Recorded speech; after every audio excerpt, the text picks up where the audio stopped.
In the heart of a gray, crumbling city where the skyline was more rust than steel, two friends, Zion and Drex, were born into blocks lined with cracked sidewalks and dreams hanging heavy like smog in the air. From a young age, they felt the rhythm of the streets in their bones, a pulse that wouldn't let them sleep. For them, hip-hop wasn't just music. It was language, identity, and survival. Zion was the quiet one, the poet. He wrote like he bled, with each verse telling a story of struggle, love, betrayal, and hope. His words were sharp, clever, and painfully honest. Drex, on the other hand, was fire. Charisma oozed out of every syllable he dropped. His flow was raw and unpredictable, like a storm that knew when to whisper and when to rage. They met at 16 in an after-school program meant to keep kids off the street. While others came and went, Zion and Drex stayed late every day, hunched over notebooks, bouncing lines off each other, using borrowed headphones to mix beats on beat-up school computers. In that little rec room, they created their world, one where they weren't just kids from nowhere but prophets with pens and poets with mic. They started recording in Zion's basement using a cheap USB mic and a cracked version of FL Studio. Their first tape, Beneath the Concrete, was raw but real. They passed it out in school, at bus stops, in barbershop. People started to notice. There was something in their music that felt different, like it came from a place deeper than ambition. It came from truth. They performed at open mics, often going last in the lineup when the crowd was half gone. But they never cared. Every performance was a riot of sweat and syllables. They weren't chasing fame. They were chasing the moment, the electric silence right after a bar hits so hard the crowd forgets to cheer. But the city didn't care about talent. It cared about connections, and neither of them had any. Labels didn't visit their neighborhood. / our reps didn't show up to back alley stages. They sent out demos, emailed links, tagged influencers, but it was like screaming into a void. No one responded. Or worse. They responded with promises that evaporated the second money got mentioned. By 21, they had dropped 4 mixtapes, all of them better than the last. Grayscale Dreams, their third, was a masterpiece. It told the story of growing up with absent fathers, of brothers lost to the streets, of mothers praying while bills piled up.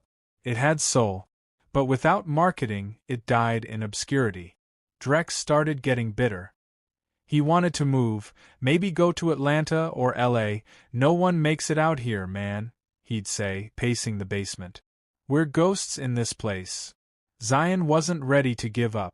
Then we keep haunting them, he'd say with a sad smile. Till they hear us.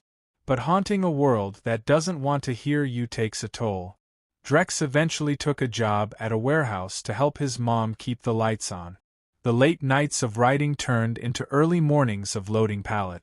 Zion stayed behind, still recording, still posting freestyles on Instagram, still hoping. But the views stayed low, and the comments were mostly bots. One winter, Drex called Zion and said he was done. We gave it 10 years, bro, 10. People with half our skill got signed off one viral video. Maybe we're just not what they want. Zion was quiet for a long time. Then he said, they don't want us because we tell the truth. We don't rap about chains we don't have or cars we don't drive. We rap about pain, and most people want fantasy. Drex sighed. Pain don't pay rent, Z. Not here. They stopped talking as often after that. Zion kept recording, but the joy was different now. The bars got darker, heavier. Songs turned into confessions whispered into an empty room. Years passed. Life happened. Drex got married, moved out of the city. Zion stayed, still in that same basement, still trying. Then one day, a young local rapper named Kilo, barely 19, posted a freestyle that went viral. He gave credit to the OGs from the block who paved the way. One of the tags was #ZionandDrex. Suddenly, people were searching for their old mixtape. Grayscale Dreams started trending on underground blogs. DMs started coming in from fans who had just discovered them and wanted more. But Zion wasn't online to see it. He had passed away the week before from an undiagnosed heart condition. Alone in his apartment, headphones on, mic still plugged in, Drex got the call and flew back home for the funeral. After the service, he went down into Zion's basement. It looked almost untouched. The notebooks, the mic, the posters of Nas and Black Thought, the speakers duct taped together. Everything was as it was. There was a folder on the computer labeled Final Tapes. Inside were dozens of songs, some finished, some half-written, all of them filled with the same fire, same truth. Drex sat there and cried. Then he did the only thing he could. He mixed the album, released it under both their names, called it Echoes in the Basement. It blew up in the underground scene. Critics called it a haunting masterpiece, and the voice of a generation that never got heard. Drex never signed a deal. He didn't want to. Instead, he started a small label dedicated to unsigned, unheard voices from cities like theirs. He named it Haunt Them Records in honor of Zion's words. Because sometimes the world doesn't hear you when you're alive. But the echoes don't die. It started slow. A few thousand streams. Then tens of thousands. Then millions. Echoes in the Basement, Zion's posthumous project, finished and released by Drex, hit harder than anyone could have imagined. Raw, unpolished, full of soul and pain, it felt like a time capsule from a forgotten genius. Hip-hop heads from every corner of the internet started digging. Reddit threads blew up with titles like, "How did we miss Zion?" And these guys were years ahead of their time. Industry people took notice. Verified accounts started following Drex. Playlists that never touched underground artists now had whole Zion and Drex block. Even old heads, legends Drex and Zion used to study, started quoting their bars in interviews. But it wasn't just the music. It was the story.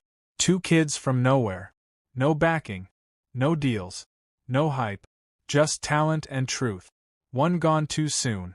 One left behind to carry the flame. Drex had never wanted fame. He'd grown bitter watching it go to those who didn't put in the work. But Zion? He would have loved this.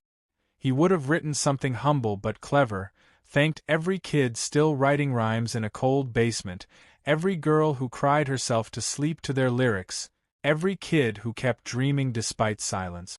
So Drex stepped up. He started doing interviews, podcasts, speaking on panels. He didn't talk about chains or deals. He talked about Zion, about overlooked talent, about the sick industry games that gatekept genius. He wore hoodies and sneakers, never a suit. He told people the truth. He didn't care who was uncomfortable. Then it happened. He got the call. An executive from a major label offered him a full artist deal, millions on the table, full rights to Echoes in the Basement, and promises of superstardom.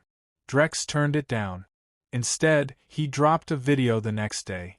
Just him, standing in front of Zion's old house, the basement window in frame behind him. No label made us. No label gets to own us. We didn't die for this, we lived for this. So I'm keeping it ours. It went viral in hours. Hashtags like hashtag Zion and Drex Forever and hashtag Truth Over Clout trended globally. Months later, Drex dropped Basement Revival, his first solo project since Zion passed. But it was more than an album, it was a movement. The opening track, I Never Left, sampled one of Zion's old verses, layered with Drex's emotional storytelling. Fans called it a love letter to grief and greatness. Basement Revival debuted at number 3 on the Billboard 200. Independent. No label. No marketing machine. Just truth, word of mouth, and a world that was finally ready to listen. He followed it up with a documentary, From Ghosts to Gods, chronicling his and Zion's journey.